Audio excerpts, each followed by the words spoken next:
আসসালামু আলাইকুম, সবাই কেমন আছেন? আশা করি ভালো আছেন। আল্লাহর রহমতে আমি ভালো আছি। দেখেন আমরা একটা রুমে একটা খামারে কীভাবে দুই রকমের একটা রকম পাখি এক রকমের মুরগি পালন করতেছে। এগুলো ছোট ছোট মুরগি আর খাঁচায় পাখি। খাঁচা কিনলে পাখির জন্য আর કોઈ সমস্যা হয় না, ওই রুমে আবার মুরগি পালা যায়, অনেক সুবিধা ভালো হয়। আমরা একটা রুমে এখন দুই রকমের জিনিস পালতেছি, দুই রকমের পশু পালতেছি, এক রকমের পাখি এক রকমের মুরগি।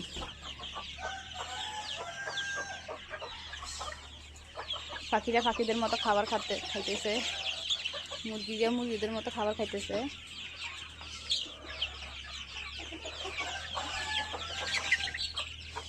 পাশে আছে আমাদের আরেকটা খামার, মুরগির খামার। দেখেন আমার পাশে হলো মুরগির খামার, মুরগিগুলো ফার্মি মুরগি।